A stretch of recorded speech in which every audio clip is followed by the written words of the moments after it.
कुरुक्षेत्र के युद्ध स्थल में सैन्य निरीक्षण। धृष्टराज ने कहा, हे संजय, धर्मभूमि कुरुक्षेत्र में युद्ध की इच्छा से एकत्र हुए मेरे तथा पांडव के पुत्रों ने क्या किया। तात्पर्य: भगवत गीता एक बहुपठित आस्तिक विज्ञान है जो गीता महात्म्य में सार रूप में दिया हुआ है। इसमें यह उल्लेख है कि मनुष्य को चाहिए कि वह श्री कृष्ण की भक्त की सहायता से सवीक्षण करते हुए भगवत गीता का अध्ययन करे और स्वार्थ प्रेरित व्याख्याओं के बिना उसे समझने का प्रयास करें। अर्जुन ने जिस प्रकार से साक्षात भगवान कृष्ण से गीता सुनी और उसका उपदेश ग्रहण किया, इस प्रकार की स्पष्ट अनुभूति का उदाहरण भगवत गीता में ही है।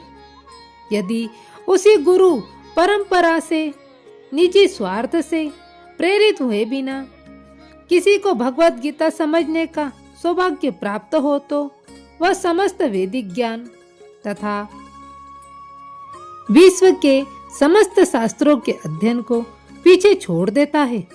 पाठक को भगवत गीता में न केवल अन्य शास्त्रों की सारी बातें मिलेगी, अपितु ऐसी बातें भी मिलेगी जो अन्य कहीं उपलब्ध नहीं है। यही गीता का विशिष्ट मानदंड है। स्वयं भगवान श्री कृष्ण द्वारा साक्षात उच्चारित होने के कारण यह पूर्ण आस्तिक विज्ञान है। महाभारत में वर्णित धृष्टराज तथा संजय की वार्ताएं इस महान दर्शन के मूल सिद्धांत का कार्य करती है। माना जाता है कि इस दर्शन की प्रस्तुति कुरुक्षेत्र के युद्ध स्थल में हुई, जो वैदिक युग से पवित्र तीर्थ स्थल रहा है। इसका प्रवचन भगवान द्वारा मानव जाति के पथ प्रदर्शन हेतु तब किया गया जब वे इस लोक में स्वयं उपस्थित थे। धर्म क्षेत्र शब्द सार्थक है क्योंकि कुरुक्षेत्र के युद्ध स्थल में अर्जुन के पक्ष में श्री भगवान स्वयं उपस्थित थे। कौरवों का पिता धृष्टराज अपने पुत्रों की विजय की संभावना के विषय में अत्यधिक संदिग्ध था। अतः इसी संदेह के कारण उसने अपने सचिव से पूछा, उन्होंने क्या किया। वह आश्वस्त था कि उसके पुत्र तथा उसके छोटे भाई पांडु के पुत्र कुरुक्षेत्र की युद्ध भूमि में निर्णयात्मक संग्राम के लिए एकत्र हुए हैं। फिर भी उसकी जिज्ञासा सार्थक है। वह नहीं चाहता था कि भाइयों में कोई समझौता हो, अतः वह युद्ध भूमि में अपने पुत्रों की नियति भाग्य भावी के विषय में आश्वस्त होना चाह रहा था। क्योंकि इस युद्ध को कुरुक्षेत्र में लड़ा जाना था, जिसका उल्लेख वेदों में स्वर्ग के निवासियों के लिए भी तीर्थ स्थल के रूप में हुआ है। अतः धृष्टराज अत्यंत भयभीत था कि इस पवित्र स्थल का युद्ध के परिणाम पर न जाने कैसा प्रभाव पड़े। उसे भली भांति ज्ञात था कि इसका प्रभाव अर्जुन तथा पांडु के अन्य पुत्रों पर अत्यंत अनुकूल पड़ेगा, क्योंकि स्वभाव से वे भी सभी पुण्य आत्मा थे। संजय भी व्यास का शिष्य था। अतः उनकी कृपा से संजय धृष्टराज के कक्ष में बैठे बैठे कुरुक्षेत्र के युद्ध स्थल का दर्शन करा सकता था। इसलिए धृष्टराज ने उससे युद्ध स्थल की स्थिति के विषय में पूछा। पांडव तथा धृष्टराज के पुत्र दोनों ही एक वंश से संबंधित थे, किंतु यहाँ पर धृष्टराज के वाक्य से उसके मनोभाव प्रकट होते हैं।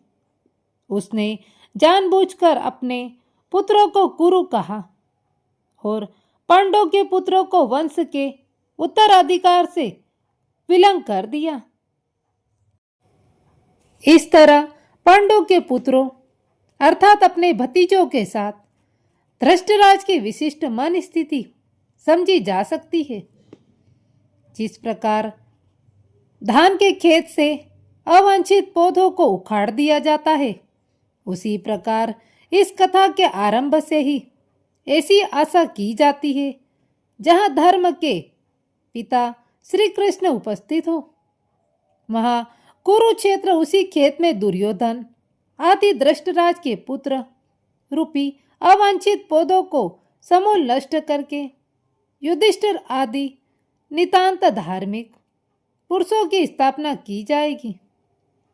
यहाँ धर्मक्षेत्र तथा कुरुक्षेत्र शब्दों की उनकी ऐतिहासिक तथा वैदिक महत्ता के अतिरिक्त यही सार्थकता है। संजय ने कहा, हे राजन, पांडु पुत्रों द्वारा सेना की व्यूहरचना देखकर राजा दुर्योधन अपने पुत्र के पास गया और उसने ये शब्द कहे। तात्पर्य, धृष्टराज जन्म से अंधा था। दुर्भाग्यवश वह आध्यात्मिक दृष्टि से भी वंचित था। वह यह भी जानता था कि उसी के समान उसके पुत्र भी धर्म के मामले में अंधे हैं और उसे विश्वास था कि वे पांडवों के साथ कभी भी समझौता नहीं कर पाएंगे, क्योंकि पांचों पांडवों में जन्म से ही पवित्रता है। फिर भी उसे तीर्थ स्थल के प्रभाव के विषय में संदेह था। इसलिए संजय युद्ध भूमि की स्थिति के विषय में उसके प्रश्न के मतव्य को समझ गया। अतः वह निराश राजा को प्रोत्साहित करना चाह रहा था। उसने उसे विश्वास दिलाया कि उसके पुत्र पवित्र स्थान के प्रभाव में आकर किसी प्रकार का समझौता करने नहीं जा रहे हैं। उसने राजा को बताया कि उसका पुत्र दुर्योधन पांडवों की सेना को देखकर तुरंत अपने सेनापति द्रोणाचार्य को वास्तविक स्थिति से अवगत कराने गया। यद्यपि दुर्योधन का राजा कहकर संबोधित किया, तो भी स्थिति की गंभीरता के कारण उसे सेनापति के पास जाना पड़ा। अतएव दुर्योधन राजनीतिक बनने के लिए सर्वथा उपयुक्त था। किंतु जब उसने पांडवों की व्यूह रचना देखी तो उसका यह कूटनीतिक व्यवहार उसके भय को छिपा न पाया। हे आचार्य, पांडुपुत्रों की विशाल सेना को देखें, जिसे अपने बुद्धिमान शिष्य द्रुपद के पुत्र ने इतने कौशल से व्यवस्थित किया है। तात्पर्य, परम राजनीतिक दुर्योधन महान ब्राह्मण सेनापति द्रोणाचार्य के दोषों को इंगित करना चाहता था। अर्जुन की पत्नी द्रौपदी के पिता राजा द्रुपद के साथ द्रोणाचार्य का कुछ राजनीतिक झगड़ा था। इस झगड़े के फलस्वरूप द्रुपद ने एक महान यज्ञ संपन्न किया, जिससे उसे एक ऐसा पुत्र प्राप्त होने का वरदान मिला जो द्रोणाचार्य का वध कर सके। द्रोणाचार्य इसे भली भांति जानता था, किंतु जब द्रुपद का पुत्र धृष्टद्युम्न युद्ध शिक्षा के लिए उसको सौंपा गया, तो द्रोणाचार्य को उसे अपने सारे सैनिक रहस्य प्रदान करने में कोई झिझक नहीं हुई। अब धृष्टद्युम्न कुरुक्षेत्र की युद्ध भूमि में पांडवों का पक्ष ले रहा था और उसके द्रोणाचार्य से जो कला सीखी थी, उसी के आधार पर उसने यह व्यूह रचना की। दुर्योधन ने द्रोणाचार्य की दुर्बलता की ओर इंगित किया, जिससे वह युद्ध में सजग रहे और समझौता न करे। इसके द्वारा वह द्रोणाचार्य को यह भी बताता रहा था कि कहीं वह अपने प्रिय शिष्य पांडवों के प्रति युद्ध में उदारता न दिखा बैठे। विशेष रूप से अर्जुन उसका अत्यंत प्रिय एवं तेजस्वी शिष्य था। दुर्योधन ने यह भी चेतावनी दी कि युद्ध में इस प्रकार की उदारता से हार हो सकती है। इस सेना में भीम तथा अर्जुन के समान युद्ध करने वाले अनेक वीर धनुर्धर हैं, यथा महारथी युयुधान, विराट तथा द्रुपद। तात्पर्य: यद्यपि युद्ध कला में द्रोणाचार्य की महान शक्ति के समक्ष धृष्टद्युम्न महत्वपूर्ण बांधक नहीं था, किंतु ऐसे अनेक योद्धा थे जिनसे भय था।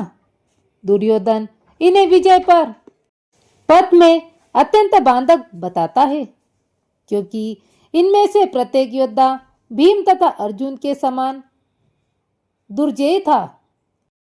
उसे भीम तथा अर्जुन के बल का ज्ञान था, इसलिए वह अन्यों की तुलना इन दोनों से करता है।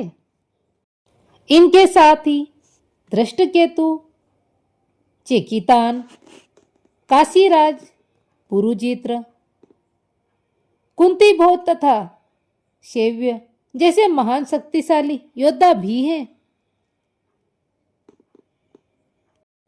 पराक्रमी युद्धामन्यु अत्यंत शक्तिशाली उत्तम औजा, सुभद्रा का पुत्र तथा द्रौपदी के पुत्र, ये भी महारथी हैं।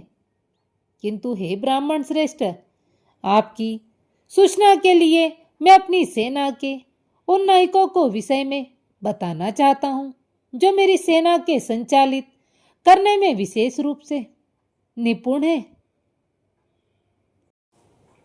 मेरी सेना में स्वयं आप, भीष्म, कर्ण, कृपाचार्य, अश्वत्थामा, विकर्ण तथा सोमदत्त का पुत्र भूरिश्रवा आदि है, जो युद्ध में सदैव विजयी रहे। तात्पर्य: दुर्योधन उन अद्वितीय युद्धवीरों का उल्लेख करता है जो सदैव विजयी होते रहे हैं। विकर्ण दुर्योधन का भाई है, अश्वत्थामा द्रोणाचार्य का पुत्र है, और सोमदत्ती या भूरिश्रवा ब्राह्मणिकों को राजा का पुत्र है। कर्ण अर्जुन का आधा भाई है, क्योंकि वह कुंती के गर्भ से राजा पांडु के साथ विवाहित होने के पूर्व उत्पन्न हुआ था। कृपाचार्य की जुड़वा बहन द्रोणाचार्य को ब्याही थी।